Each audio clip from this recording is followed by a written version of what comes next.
नमस्कार, मैं धीरज चाहर हूँ। आप 90 डिग्री देख रहे हैं। इस वक्त मैं छारा गांव में मौजूद हूँ और मेरे साथ पंचायत मेंबर मास्टर अनिल दलाल छारा यहाँ पर मौजूद हैं।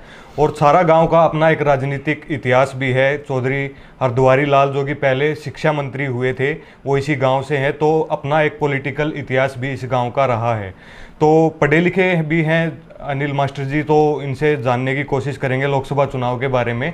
मास्टर जी, लोकसभा चुनाव सर पे है, तो आप इस चुनाव को किस प्रकार से देख पा रहे हैं? क्योंकि कांग्रेस इस चुनाव को विकास के मुद्दे पर लड़ रही है, बीजेपी कह रही है कि विकास हमने किया है, विकास की गति हमने दी है, पहले कांग्रेस ने कुछ काम किया नहीं था। तो आप इस चुनाव को किस प्रकार से देख पा रहे हैं? वजह सबसे पहले तो आपके दर्शकों को मेरी तरफ से राम राम।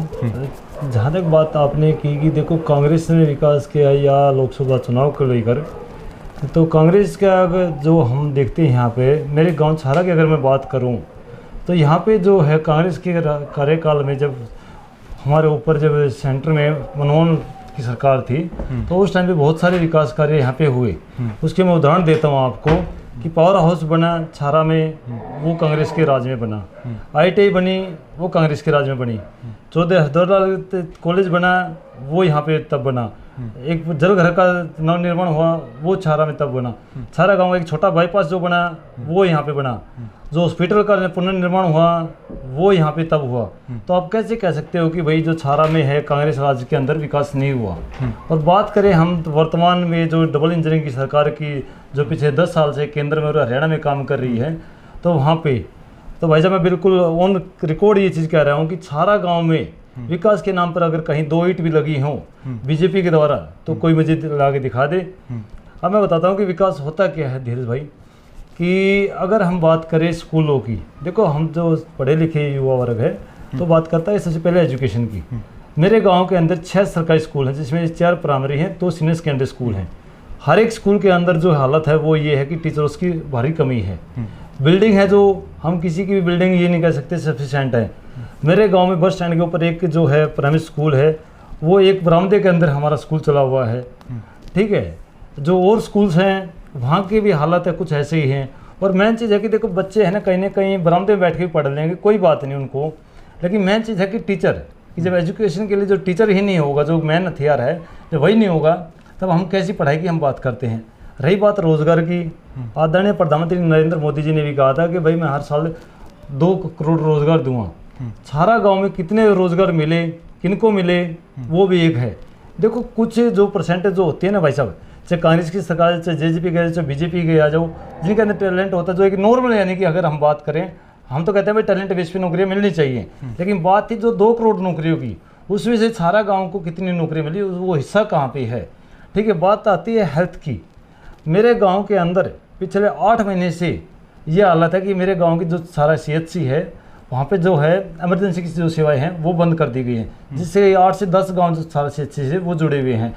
दवाइयाँ हैं, दवाइयाँ नहीं, जिसके लिए मेरे पास हमने जब मैं पंचायत में आया उस टाइम पे भाई साहब मैंने खुद लेटर लिखवाए, सरपंच से हमारी पंचायत ने लिखे 2023 मार्च में, उनके ऊपर भी कोई कार्रवाई नहीं हुई। दवाइयों की भारी कमी, डॉक्टर्स की भारी कमी, यहाँ पे है क्या? कुछ भी नहीं है। एजुकेशन के मामले में हो गया, हेल्थ के मामले में हो गया। स्पोर्ट्स की बात करूं तो राजीव गांधी खेल स्टेडियम कांग्रेस के टाइम का बना हुआ, वहाँ पे कोई अलग सी फैसिलिटी नहीं है। आपका कहना है कि बीजेपी के राज में कुछ हुआ नहीं? भाई साहब मैं आपको एक पॉइंट ऑफ व्यू दे रहा हूँ ना कि कहाँ पे काम हुआ, कोई मुझे बताए तो सही। मेरे सामने बैठे तो सही, कोई बीजेपी का नेता है तो बैठे तो सही भाई साहब। उसके बाद आती है बात भाई साहब स्पोर्ट्स की मैंने कर ली, एजुकेशन की बात मैंने कर ली, हेल्थ की बात मैंने कर ली। सबसे तो जरूरी चीज़ आती है कि जब भी हम कोई भी इंसान जब सुबह उठता है तो वो देखता है सफाई व्यवस्था। 6 जो सफाई कर्मचारी थे वो कांग्रेस राज में लगे थे, उसके बाद भी गांव की आबादी लगातार बढ़ी है, लेकिन 6 से लगातार हम मांग पंचायतों ने अलग अलग स्टेज पे की, आज तक 7वां सफाई कर्मचारी तक नहीं है बड़ा, हमारा सफाई व्यवस्था वहीं चरमराई रहती है। तो कहाँ पर विकास हुआ? रोहतक लोकसभा की मैं बात करूँ तो तकरीबन दीपेंद्र सिंह हुड्डा का नाम कांग्रेस से तय है, बीजेपी से अरविंद शर्मा यहाँ पर कैंडिडेट के तौर पर आए हुए हैं। पिछले 5 साल से अरविंद शर्मा यहाँ पर सांसद हैं, तो उसके कार्यकाल को कैसे देखते हैं? और आंकड़े बताते हैं कि सबसे फीसदी हरियाणा में अगर सांसद किसी को कहें तो अरविंद शर्मा है, तो आप उसके कार्यकाल को कैसे देख पा रहे हैं? भाई साहब जितने भी ये मैंने आपको विकास के नाम पे जो पॉइंट ऑफ व्यू गिनवाए, मैं तकरीबन लोकसभा की कार्रवाई देखता हूँ। आदरणीय सांसद अरविंद शर्मा जी ने कभी भी इस रोहतक लोकसभा के सबसे बड़े गांव छारा की कहीं पर भी कोई आवाज़ उठाई हो, कोई क्लिप मुझे दिखा दो, कहीं पे भी उन्होंने नहीं उठाई। गांव में 1-2 बार आए हैं, जैसे अमृत सरोवर का जो उद्घाटन था उस टाइम पे आए, 1-2 सामाजिक प्रोग्रामों के अंदर आए, लेकिन विकास की जब हम बात करते हैं तो कहीं पे उनका जवाब ही नहीं होता। आदर्श गांव भी है आपका, जी, तो फिर भी बिल्कुल। अनदेखी इतनी क्यों? भाई साहब हालत यहाँ तक है कि देखो जो पीने का जो हमारा जल स्तर है ना वो हमारा गिर चुका है। तकरीबन जो 50% घरों के अंदर प्राइवेट आरओ लग चुके हैं। 10 से 20% घरों के अंदर जो है लोग पीने पानी जो है खरीद के पीने को मजबूर हैं। जो 10-20% जो बाकी की जो आबादी हमारी बच गई वो ऐसा पानी पी रही है। आप उस पानी को टेस्ट करा लीजिए कि वो पानी भी है ना कैंसर का रोगी हमें बनाता जा रहा है। तो कहाँ पे विकास हुआ? अरविंद शर्मा जी आके बताएं तो सही कि भाई मैंने ये कर रहा। भाई देखो एक धार्मिक स्थलों के अंदर आप चंदा देते हो, अच्छी बात है जी, आप दीजिए, धार्मिक स्थल भी हमारे लिए कहीं कहीं जरूरी है, लेकिन जो पॉइंट ऑफ व्यू है हमारे एजुकेशन, हेल्थ, स्पोर्ट्स, वहाँ पे आके आपने धरातल पे कहाँ काम किया? अब कुछ साथी कहते हैं कि जी हमने तो जो है ना बीजेपी राज में झज्जर सोनीपत मेरठ होते हुए जो ये हाईवे है आपके गाँव से ये बनवा दिया, लेकिन धीरज भाई मैं आंकड़े देता हूँ, मेरे गांव में जब ये बाईपास नहीं बना था, जो नेशनल हाईवे नहीं बना था, झज्जर से छारा का जो किराया होता था बस का वो 10 रुपये होता था, जो कि बढ़ के 15 रुपये हो गया, जबकि उधर तो कोई टोल भी नहीं है, लेकिन फिर भी जो हाँ आम आदमी 5 रुपये उसके ऊपर भी एक्स्ट्रा बढ़ गया है उसका किराया। तो ये जो रोड बना है वो कहाँ से बना? आम जनता के टैक्स के पैसों से बना हुआ है भाई साहब। अब की बार मुद्दे कौन कौन से आप देख पा रहे हैं? क्योंकि युवा है, बेरोजगारी का मुद्दा होगा, महंगाई का भी मुद्दा लोगों के बीच में है, बिल्कुल है, भ्रष्टाचार का मुद्दा भी है, पेपर लीक भी युवाओं के कई हुए हैं। तो आप किन मुद्दों को देख पा रहे हैं? आपकी बार चुनाव जो है होने वाला? भाई साहब देखो जो युवाओं का जो मुद्दा है वो वही है, नौकरियाँ, एजुकेशन, हेल्थ, स्पोर्ट्स, इन सभी मुद्दों के ऊपर। महंगाई, मातृशक्ति जब रसोई के अंदर जाती है तो वो देखती है कि आज जो चीनी के रेट है वो पहले क्या थे, आज क्या हो गए, सिलेंडर के रेट है वो कहाँ से कहाँ हो गई, सब्जियाँ हमारी थी कहाँ से कहाँ पहुँच गई। तो इन सभी मुद्दों के ऊपर जो है जो चुनाव है मेरे हिसाब से लड़ना चाहिए। आप धर्म की राजनीति करते हो, आप जाति की राजनीति करते हो, ये तो देखो ये जातियाँ भी यहीं थी, धर्म भी यहाँ पे थे, ये चीज़ें मायने नहीं रखती। किसी भी विकासशील देश के अंदर बात करते हैं ना भाई साहब, वहाँ पे है ना बात होती है विकास की, जो ज़मीनी स्तर का जो विकास है उसकी होती है। आप कभी धर्म और जाति के नाम पे लोगों को भड़का के आप कब तक राज कर पाओगे? ये सर गलत है। मैं ये देखो अच्छी मानसिकता की राजनीति मानता हूँ, ये राजनीति नहीं होनी चाहिए। जैसा आपने जिक्र किया कि धर्म और राजनीति के जातीय जो रूप दिया जाता है चुनाव को, तो जैसे जैसे चुनाव आगे बढ़ेगा तो ऐसे ऐसे बीजेपी के द्वारा ये किया जाएगा कि धर्म के आधार पर लोगों को बांट दिया जाए, जातीय आधार पर लोगों को बांट दिया जाए। तो इस चीज़ को क्या आज का युवा समझता है? आप इसे किस प्रकार देखते हैं? भाई साहब बिल्कुल आज का युवा है, पढ़ा लिखा है, समझदार है, उन सारी चीज़ों को देखता भी है और समझता भी है। और युवा तो इतने समझदार हो गए, जब हम फील्ड पे जाते हैं तो वो युवा हमसे अक्सर बात करते हैं कि भाई साहब जो है ना उड़ता हरियाणा बन गया, जो फिल्म आई थी उड़ता पंजाब, तो जब युवा इतना सेंसिटिव हो गया कि हमारे अंदर नशा फैलाया जा रहा है, तो भाई साहब हर एक चीज़ को युवा है मद्देनजर रख रहा है।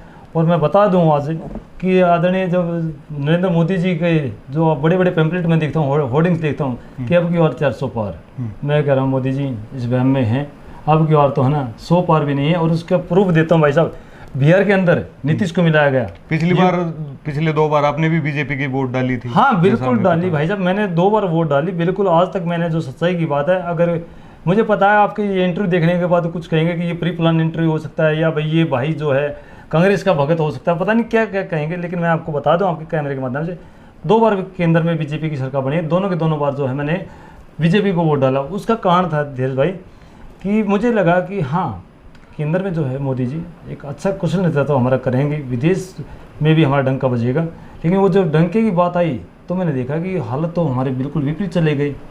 उसका कारण एक और बड़े मैं आपको रोचक बताता हूँ कि एक शब्द आया था किसान आंदोलन के दौरान, अगर आपको याद हो, गोदी मीडिया। देखो मेरी ये आदत है भाई साहब कि किसी भी शब्द के ऊपर आप नॉर्मली विश्वास कर लो, लोगों भेड़ चाल में शामिल हो जाओ, मैं उससे अलग हट के सोचता हूँ उन चीज़ों को। मैंने उस टाइम पे जो है आंकड़े जो चेक करे कि जब कांग्रेस के मनमोहन सरकार जब लास्ट टाइम रही थी 2013 के अंदर जब गई थी 14 के अंदर, तो उस टाइम पे भारतीय मीडिया का स्थान कहाँ था? तो उस टाइम पे जो भारतीय मीडिया का स्थान था वो विश्व में 142वां स्थान था, जो कि इनके जब अपना ये किसान आंदोलन था उस टाइम पे मैंने उस टाइम पे जब चेक किया तो 147वां स्थान था। उससे जो नीचे अगर मैंने चेक की लिस्ट को, तो वहाँ पे सिर्फ और सिर्फ एक लोकतांत्रिक देश का नाम था, वो था सिर्फ पाकिस्तान। और पाकिस्तान के अंदर भी कैसा लोकतंत्र है वो हमें पता है, अदरवाइज सारे के सारे राजतांत्रिक देश हैं। और जब उसका फैक्ट चेक करा गया कि क्या मीडिया को ये चीज़ें क्यों आई, इतना स्थान हमारा क्यों गिरा, तो उसके अंदर दिखाया गया कि पत्रकारों के ऊपर हमले होना, पत्रकारों की आज़ादी छीन लेना।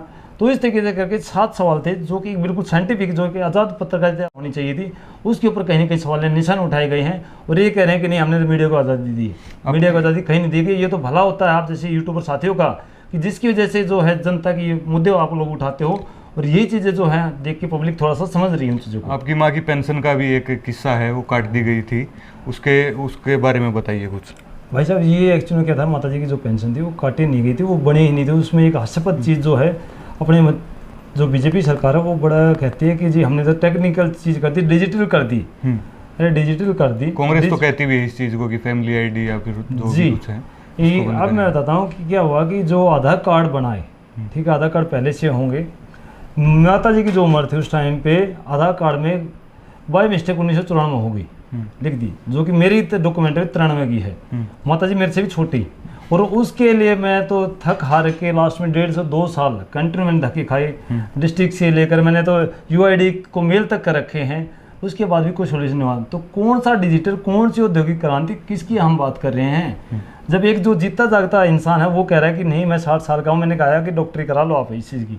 तो जब वो चीज़ें भी नीचे प्रूव नहीं हो पा रही, तो आप ये भाई साहब ये आंकड़े हैं ना, कोई छोटे मोटे आंकड़े नहीं दे रहा मैं आपको। मेरे गाँव के अंदर कम से कम 50 बुजुर्ग ऐसे हैं जो कि डॉक्यूमेंट्री सिर्फ आधार कार्ड में परेशानी की वजह से घूम रहे हैं। और रही बात आपने जिक्र किया फैमिली आईडी, क्या है फैमिली आईडी, कि क्या उसमें आंकड़े दिखाए गए हैं, क्या वो सारे सच हैं? मैं नहीं मानता। जिसकी गवर्नमेंट जॉब है उसकी आमदनी तो 1 लाख से नीचे दिखाई गई है, जो कि सरकार के पास उसकी जो इनकम है वह अकाउंट में आ रही है, उसका तो BPL कार्ड बना हुआ है। और जो वास्तव में जो गरीब है ना, उसकी इनकम, भाई साहब मेरे गाँव का एक चौकीदार है जिसका एक जवान बेटा पीछे एक्सपायर हो गया, जो लगातार मेरे पास आता है। मैं भी डिस्ट्रिक्ट हेडक्वार्टर में बात रखता हूँ उनकी कि जी ये क्या कर रखा है आपने, जिसकी आमदनी ही भाई साहब मुश्किल से 6 महीने की 8 से 10 हज़ार रुपये होगी, उसका इनकम 7 से 8 लाख रुपये एनुअली दिखा रखी है। तो ये कौन से आंकड़े दे रहे हैं? मन में आया उसकी आमदनी आज भाई साहब आप चेक करोगे 140 से 180 है, सुबह उठोगे ना तो वही 5 लाख मिलेगी। चलिए आखिरी सवाल मेरा है, कांग्रेस पार्टी क्या पिछली बार जो है बढ़त सारा गांव में हुई थी लोकसभा चुनाव को लेकर के, 1300 के समथिंग वोट अरविंद शर्मा की आई थी।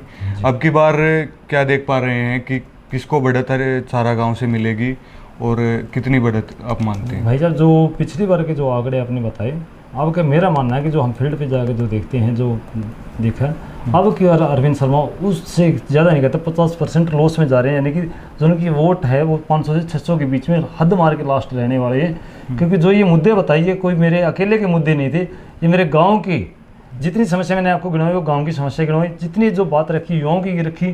तो ये सारी चीज़ें जो है कहते हैं ना कि भाई ये तो पब्लिक के सवाल हैं, मैं तो एक बीच में आपके बीच में बैठा हूँ, उनका एक चेहरा हूँ, ठीक है। तो ये सारे के सारे मुद्दे जो है मेरा सारा गांव समझ रहा है। और अब की बार कांग्रेस पार्टी का जो भी कैंडिडेट आता है उसको भारी बहुमत की लीड यहाँ से सारा गांव देने का काम करेगा। बात करने के लिए शुक्रिया, धन्यवाद। ये मास्टर अनिल दलाल सारा थे और एक पढ़े लिखे युवा होने के नाते इन्होंने सभी बातें रखी, अपने गाँव में जो विकास हुआ या नहीं हुआ, कांग्रेस राज में जो विकास हुआ उसके बारे में भी बताया, और बीजेपी का जो पिछला 10 साल का जो कार्यकाल है, बीजेपी जिसे कहती है कि डबल इंजन की सरकार है, उसके कार्यकाल के बारे में भी बताया। तमाम मुद्दों पर हमने बातचीत की। फिलहाल के लिए शुक्रिया।